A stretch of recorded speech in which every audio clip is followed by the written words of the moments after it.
یہ بڑا ظالم گرداب ہوتا ہے۔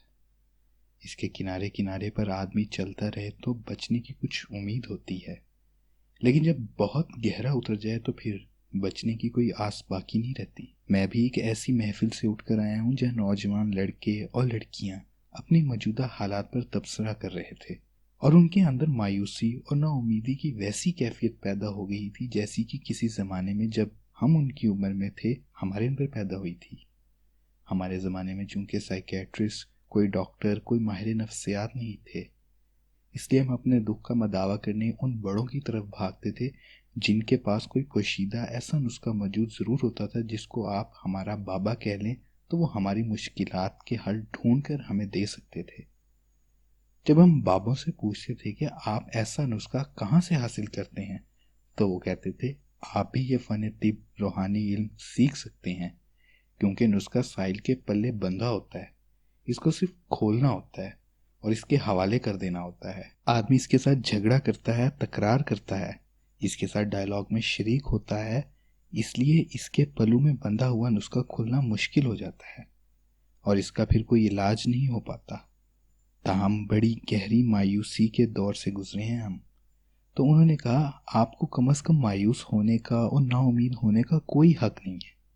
وہ لوگ جو آپ سے پہلے گزر گئے ہیں، جن کا کوئی نام و نشان باقی نہ رہا، جن کے بارے میں لوگ جانتے نہیں، جن کا صفحہ ہستی پر کوئی مواد تحریر نہیں، ان کو تو مایوس ہونے کا حق ہے، لیکن آپ کو حق نہیں ہے۔ میری طرف مخاطب ہو کر کہنے لگے آپ جو ہیں، آپ کے جو بڑے پردادا تھے وہ پورس کے فوج میں ملازم تھے اور وہ سکندر اعظم سے لڑے اور انہوں نے بڑی شجاعت دی اور ان کا ایک بازو کٹ گیا، لیکن زندہ سلامت گھر پہنچے، اور ان کے گھر جو بیٹا پیدا ہوا اس کے کٹے ہوئے بازو والے سورما کے گھر میں، جو کہ آپ کا جبڑا دادا تھا، وہ اس دنیا میں آیا اور زندہ رہا، سلامت رہا، اس کی نسل آگے چلی، اور جو آپ کا سکڑ دادا تھا وہ پانی پت کی دوسری لڑائی میں شامل ہوا اور خوب بے جگری کے ساتھ لڑا اور فاتح ہو کے واپس آیا، لیکن اس کے گھر جو بچہ پیدا ہوا وہ جوان، توانا، خوبصورت تھا اور وہ طاعون کے ہاتھوں مارا گیا، لیکن اس کے گھر ایک بچہ پیدا ہو چکا تھا جو آگے بڑھتا، پھلتا، پھولتا رہا۔ آپ کے اس جبڑ دادا کے متوازی ایک اور آپ کا کھکر نانا تھا جس کے گھر ایک عورت بیٹی پیدا ہوئی، جس کی شادی اس پورس والے سے ہوئی۔ ایک سسٹم بنا کے لا رہے ہیں، کہتے ہیں قدرت گھیر گھیر کے ان کو زندہ سلامت رکھ رکھ کے آپ کو یہاں تک، اس ڈیٹ تک لائی ہے، اور وہ لوگ جو قدرت کو منظور نہیں تھے، جنہیں وہ زندہ نہیں رکھنا چاہتا، وہ پیدا ہونے سے پہلے ہی نیست و نابود ہو گئے۔ ان کے والدین پہلے مر چکے تھے، ختم ہو چکے تھے، نابود ہو چکے تھے۔ آپ جو اس دنیا میں میرے سامنے موجود ہیں تو آپ نہایت محترم، نہایت اعلیٰ، نہایت سپیریئر، نہایت اسٹرانگ، نہایت امپورٹنٹ لوگ ہیں، ورنہ قدرت ایسی غلطی، ایسی حماقت کبھی نہ کرتی۔ آپ کو کوئی حق نہیں پہنچتا آپ مایوس ہوں، اور اس نعمت کا شکریہ اس طرح سے ادا کریں جیسے آپ کرتے ہیں۔ ہمارے لیے یہ بڑی حیرانی کی بات تھی۔ انہوں نے کہا آپ اتنی عارفہ قوم ہیں اور آپ کے ارد گرد چلنے والا یہ تانگے والا، یکے بان، ویلڈنگ کرنے والا، یہ ترخان، یہ لوہار، یہ پروفیسر، یہ ڈاکٹر، یہ سارے کے سارے اگر موجود ہیں، اگر آج تو قدرت چھانٹ چھانٹ کر ان کو لائی ہے اور کچھ لوگوں کو اپنی چھلنی میں گزارتے ہوئے لے آئی، تو آپ کیسے مایوس ہو گئے؟ بڑی بے حیائی کی بات ہے اگر آپ مایوسی میں ہیں، نا امیدی میں یا نا مرادی میں داخل ہوں۔ ہم نے کہا لیکن ہم تو ہو جاتے ہیں، اور کوئی لمحہ ہم پہ ایسا نہیں گزرتا کہ ہم مایوس نہ ہو، گھبرائیں نہ، باوجود اس کے کہ اللہ بار بار فرماتا ہے میری رحمت سے نا امید نہ ہونا۔ اس میں بڑا کوئی راز ہے۔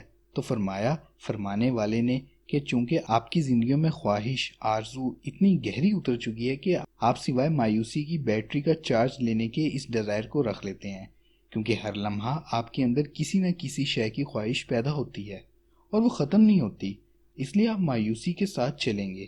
جب خواہش کم ہوتی چلی جائے گی اور آپ کی وہ جائز ڈیزائر آپ کے ساتھ رہے گی، وہ خواہشیں رہیں گی، وہ آرزویں رہیں گی جو کہ رہنی چاہیے، پھر آپ کو کبھی مایوسی نہیں ہوگی۔ آپ ایسے ہی پھریں گے جیسے ایک بلبل ہوتا ہے، جس طرح ایک چڑیا چہچہاتی ہے۔ آپ کو پتہ ہے، بابے کہتی ہیں کہ بلبل کو پتہ نہیں ہوتا کہ موت آ رہی ہے، وہ گانا گا رہی ہوتی ہے اور موت آ جاتی ہے۔ آپ ہر روز مرتے ہیں، ہر روز خوف زدہ ہوتے ہیں، خوف کے مارے آپ کا دم وقت سے پہلے ہی نکلا ہوتا ہے، بلکہ every moment every day you keep on them. چڑیا کو اس کا نہیں پتا، گھوڑے کو نہیں پتا، شیر کو نہیں پتا، وہ بڑے مزے سے آزادی کے ساتھ چلے جاتے ہیں، کیونکہ ان کے اندر یہ ڈیزائر نہیں ہے جو ہمارے اندر اشتعال پیدا کرتی ہے، یہ ہمارے اندر تصویر پیدا کرتی ہے۔ تصویر ہمارے ہاں منع ہے، اور عام طور پر سمجھدار سیانے بڑے کہتے ہیں یہ کیوں منع ہے؟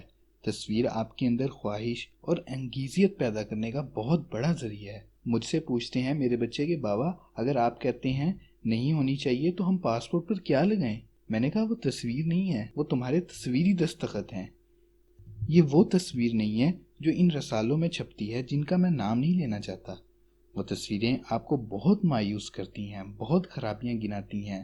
اگر ان سارے رسالوں سے جو آپ بھی جانتے ہیں، میں بھی جانتا ہوں، آپ کے گھروں میں بھی ہیں، میرے گھر میں بھی پڑے ہوئے ہیں، بہت بہت رنگین چیزیں ان میں ہوتی ہیں۔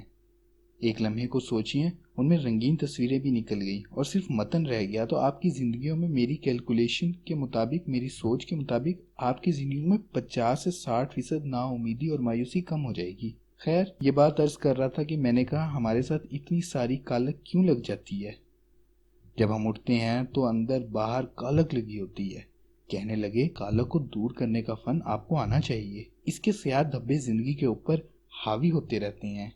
کس طرح سے مجھے یاد ہے میرے بچپن میں آپ نے محلے گلیوں میں وقت گزارا ہوگا۔ ہمارے محلے میں دیچکیاں کلی کرنے والا ایک شخص آیا کرتا تھا۔ وہ عین گلی کے اندر اڈا جما کر کلی مٹی لگا کے ڈھونکنے فٹ کر کے اپنے چمڑے کو باندھتا۔ وہ ایک عجیب نظارہ ہوتا تھا۔ ہم سکول جانے کے بجائے اس کے گرد کھڑے ہو جاتے۔ کالی سیاہ ڈھونکنی کوئی دیچکی جن کی شکل دیکھنا آپ کو گوارا نہیں کرتے تھے، ان کو ذرا سا دھو کر کوئلوں کے اوپر لٹکا کر سوکھنے دیتا۔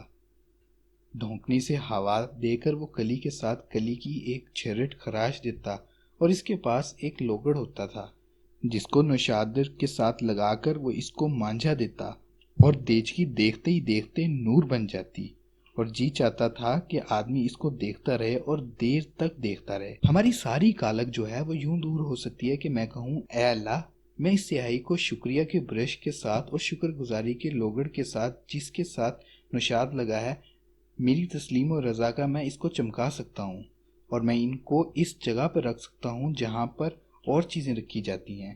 لیکن حیران کن بات یہ ہے کہ انسان بہت کچھ جانے کا باوجود شدید احساس کمتری میں رہنا پسند کرتا ہے۔ میں اور آپ اور ہمارے ساتھ جو زندہ سلامت ہیں، جن کو احساس کمتری میں اترنے کا کوئی حق نہیں پہنچتا، جو احساس کمتری میں خود اترے چلے جاتے ہیں، کچھ خواہشیں پوری ہوتی ہیں، کچھ نہیں پوری ہوتی، اور زیادہ بھی آدمی پورا نہ کر سکے تو کوئی بات نہیں، لیکن تھوڑا سا مسکرا تو سکتا ہے۔ مثلا آپ بہت اعلیٰ درجے کے صابن سے نہیں نہا سکتے تو لال صابن ہے نا، تو اس سے نہا سکتے ہیں، اس میں کوئی ایسی خرابی کی بات نہیں۔ لیکن جب آدمی مجبور کرتا ہے اور اس کے ساتھ والے مجبور کرتے ہیں کہ دیکھو تمہارے پاس یہ ہے، اس نے کہا تم تو کنگلے ہو، وہ ڈرتا رہتا ہے، کانپتا رہتا ہے، خوف زدہ ہوتا رہتا ہے، حالانکہ اس کے پاس بہت ساری صلاحیتیں ہوتی ہیں جن کو سہارا بنا کر وہ بڑی آسانی کے ساتھ ان لوگوں کو منہ توڑ جواب دے سکتا ہے، اپنے وجود سے، اپنے ہونے سے، کہ دیکھیے یہ بات میں قبول کرنے کے لیے تیار نہیں ہوں جو آپ کرتے ہیں۔ اب میں جانتا ہوں زندگی میں مایوسی میں، نا امیدی میں اگر بہت زیادہ تاریکی ہے، اگر ہم یہ پروگرام دیکھیں اور اس کے بعد سو جائیں کہ پھر ایک بڑی کالی سیاہ رات ہم پر چھا جائے گی، اور پھر اس تاریک سیاہ کالی رات اس کنارے سے اس کنارے سے اندر سے روشنی کی ایک کرن پھوٹنے کی، وہ روشنی کی کرن ابھی پہنچی ہی نہیں ہوگی کہ میرے گھر کے پاس نیم کے درخت میں ایک بلبل گھونسلے میں بیٹھی ہے، وہ اپنی گردن پیچھے اکڑا لے گی، ابھی روشنی نہیں پہنچی اور چہچہانا شروع کر دے گی، پتہ نہیں اس کا کیا کنیکشن ہے اس کے ساتھ۔ اکثر غور سے دیکھتا ہوں، ابھی روشنی آئی نہیں لیکن وہ ہد ہے، وہ بوڑھا ہو گیا، پاکیزہ نیک لمبی چونچ والا گردن کو پیچھے کھینچتا ہے اور اس کے بعد چہچہانا شروع کر دیتا ہے۔ اس کی چہچہاٹ کے ساتھ پھر اس کے دوسرے ساتھی ویسے ہی شریک ہو جاتے ہیں چہچہانے میں، جیسے مایوس آدمی محفل میں بیٹھے ہوئے لوگوں میں نا امیدی مایوسی کے گہرے سمندر میں اترنا شروع کر دیتے ہیں۔ لیکن اگر آدمی تگڑا اور یہ سمجھنے میں اتنا لمبا سفر طے کرے کہ اتنی مشکلات سے اتنی بیماریوں کو پھلانگنا ہو سمندروں کو عبور کرنا ہو، پہاڑوں کو چیرنا ہو، بے شمار جنگوں میں شریک ہونا ہو، نسل در نسل بیڑی در بیڑی یہاں تک پہنچنا ہو، تو میں نہایت اہم ہوں، میں نہایت قیمتی چیز ہوں۔ میں اور آپ یقین کریں، اور جتنے آدمی آپ بھی بیٹھے ہیں اور آپ جو اس پروگرام کو دیکھ رہے ہیں، اور اتنے قیمتی ہیں۔ آج اگر آپ کاغذ لے کر کیلکولیٹ کریں تو اپنی فیملی شجرہ نسب نامہ ہونے کے باوجود پیچھے چلتے جائیں تو پھر آپ کو پتہ چل جائے گا کہ آپ کتنے اہم ہیں۔ ہمارے ہاں روم کے پاس ایک جھیل تھی، لاگو برشانو اسے کہتے تھے۔ بڑے خوبصورت جھیل تھی، لوگ وہاں سیر و تفریح کے لیے جاتے تھے۔ ہم کو بھی جب 2-3 چھٹیاں اکٹھی ہوتی تو ہم وہاں پہنچ جاتے تھے۔ ایک دن موسم گرما میں بڑی اچھی ہوا چل رہی تھی، بہت سے لوگ وہاں آئے ہوئے تھے اور اٹھیکلیاں کر رہے تھے۔ آپ جانتے ہیں اٹالین لوگ بہت موج میلا کرتے ہیں۔ ایک نوجوان تھا، بڑا اچھا خوبصورت سا، وہ کشتی کے پتوار پر چڑھ کے کچھ ڈانس سا کرنے لگا۔ کشتی ڈگمگائی اور ڈولی اور وہ اپنا توازن قائم نہ رکھ سکا، جھیل میں گر گیا۔ اب اس کو تیرنا نہیں آتا تھا تو اس نے چیخیں مارنا شروع کر دی۔ اس کو میں نے بھی دیکھا، لیکن ہم لوگ زیادہ سمجھدار ہوتے ہیں۔ بھئی خطرے کا معاملہ ہے، ہم اس میں خواہ مخواہ کیوں پڑے؟ تو میرے ساتھ 62-63 کا ایک بوڑھا آدمی بیٹھا تھا۔ میں اس وقت نوجوان تھا، میری 27 برس عمر تھی۔ اس نے کوٹ اتارا، اپنی پتلون سمیت اور بوٹوں سمیت اس نے چھلانگ لگا دی، اور میں نے اپنی چالاکی لوگوں کو دکھانے کے لیے اپنے بوٹ کے تسمے کھولنے شروع کر دیے۔ تھوڑی سی شمولیت میری بھی رہی، لوگ کہیں کہ اچھا آدمی ہے، لیکن مجھ سے بوٹ کے تسمے کھل نہیں سکے۔ الحمدللہ اس کا سر وغیرہ اندر نہیں گیا تھا، بے ہوش نہیں ہوا تھا۔ اس کو تھوڑی کے نیچے دیتے ہوئے بابا تیرتا ہوا اس کو کشتی کے پاس لے آیا اور لا کر اس کو سہارے سے کشتی میں داخل کر دیا اور بیٹھ گیا۔ ہم نے بڑے زور زور سے تالیاں بجائیں۔ اب وہ جو گرنے والا تھا وہ بڑا شرمندہ ہوا اور پریشان بھی تھا، خوفزدہ بھی تھا، تو اس نے بڑی دبی ہوئی مری ہوئی آواز میں کہا، میں آپ کا بڑا شکریہ ادا کرتا ہوں، میں بہت ممنون ہوں، آپ نے اتنی بڑی فیور کی ہے، مجھے بچایا۔ تو اس پاپے نے کہا، نو نو، یہ کیا بات تم نے کی، کچھ نہ کہو مجھے، اس میں شکریہ ادا کرنے کی کیا بات ہے، تم ہو ہی اتنے قیمتی، جب گرتے تو کوئی بھی تمہیں بچاتا، اس میں کیا بات ہے شکریہ ادا کرنے کی۔ تو مجھے آج آپ سے باتیں کرتے ہوئے یہ واقعہ یاد آ گیا۔ تو وہ بابا بیٹھ کے آرام سے اپنے کپڑے سکھاتا اور نچوڑتا رہا، اپنا انڈرویئر اور بوٹ کھول کے سکھاتا رہا۔ تو جب آپ کے ذہن میں یہ بات طے پا جائے کہ جب آپ اتنا لمبا سفر طے کر کے یہاں پہنچے ہیں، کسی بھی صورت میں، کسی بھی حالت میں، کسی بھی صحت کے ساتھ، کسی بھی شکل کے ساتھ، کسی بھی رنگ روپ کے ساتھ، تو پھر آپ اہم ہیں۔ اللہ تعالیٰ نے آدم کی بڑی توقیر فرمائی ہے اور بہت عزت عطا کی ہے۔ یہ غالباً شیطان ہے جو آدمی کو مایوس کرتا رہتا ہے، اور وہ بہت ٹھیک اس میں کامیابی بھی ہوتا ہے۔ لیکن اگر آدمی کو اپنے آج کے اوپر پورا بھروسہ ہو، اگر وہ آج سے اپنے آنے والے کل، اپنے ٹمارو کو اپنی گرفت میں اچھی طرح لینے کی صلاحیت رکھتا ہو، پھر اس پر کیفیت طاری ہوتی ہے۔ مجھے سبحانے کا لفظ اس لیے پسند ہے کہ میں سندھ سے بہت پیار کرتا ہوں۔ سندھ ہمارا ایک بہت پیارا صوبہ ہے، اس کے لوگ بڑے پیارے میٹھے لوگ ہیں، اچھے سائیں لوگ، گانے بجانے والے، ادب کرنے والے۔ میں نے وہاں بڑا وقت گزارا ہے۔ گھر پارکر میں میں انہیں آج بھی یاد کرتا ہوں۔ میرے دوست جو مکھی نہال چند پتہ نہیں کیسے ہوں گے، کیپٹری خان تھے، انہوں نے مجھے بڑی محبت دی، اس کا بدلہ نہیں دے سکتا۔ میں کبھی ایسے الفاظ ڈھونڈ کے استعمال کرتا ہوں، سبحانے ایک لفظ ہے جس کے معنی ہے آنے والی کل۔ ہمارے پاس چونکہ نہیں ہے اردو میں سبحانے لفظ استعمال کرتا ہوں آنے والی کل میں، اور یہ اپنے جلوں میں، اپنی جھولی میں بہت ساری خوشیاں، ڈھیر ساری نعمتیں لے کر تیار رہتی ہے، لیکن آدمی سبحانے سے آنے والی کل سے خوف زدہ ہو جائے تو اس کی جھولی میں وہ کچھ نہیں پڑا جو کچھ پڑنا چاہیے۔ میں ابھی یہاں آنے سے پہلے ایک بڑا اچھا سا سیب کھا رہا تھا۔ سیب کھا چکنے کے بعد بڑی براق اور سفید تشتری میں اس کا ایک بیج، سیب کا بیج بڑا چمکدار سا ہوتا ہے، مجھے بڑا اچھا لگا۔ میں اسے بڑے غور سے دیکھنے لگا تو میں نے کہا، دیکھو بی بی، یہ تو بیج ہے، اس میں سبحانے کا سیب پوشیدہ ہے۔ ایسی بات کر رہا تھا، وہ کہنے لگی، آپ کون سے سیب کی بات کر رہے ہیں؟ اس بیج میں تو 3-4 سیب پوشیدہ ہیں، یہ آپ کس سیب کی بات کر رہے ہیں؟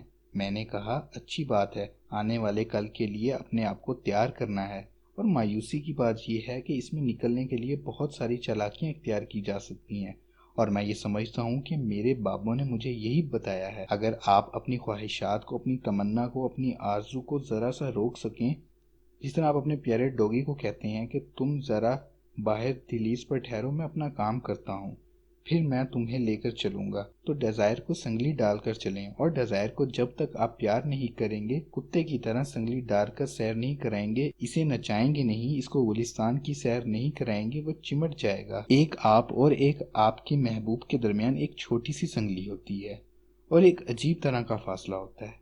اس طرح آپ کی ڈیزائر کے اور آپ کے درمیان فاصلہ ہونا چاہیے۔ اس کو کھلائیں، ساتھ ساتھ رکھیں، لیکن ڈیزائر کو اپنے اوپر حاوی نہ ہونے دیں۔ یہ سب ضروری اور مشکل امر ہے۔ اگر آپ شروع کر دیں سنگلی تو پھر کوئی مشکل بھی نہیں۔ ایک پیٹ کی ایک لمبی کہانی یاد آتی ہے، پھر کسی وقت عرض کروں گا، لیکن اس کا تعلق ڈیزائر سے ہے، انسان کی ذات سے ہے۔ یہ کس طرح سے وہ پالتو جانور آپ کی مدد کر سکتا ہے۔ اللہ آپ کو آسانیاں عطا فرمائے، آسانیاں تقسیم کرنے کا شرف عطا فرمائے۔ اللہ حافظ۔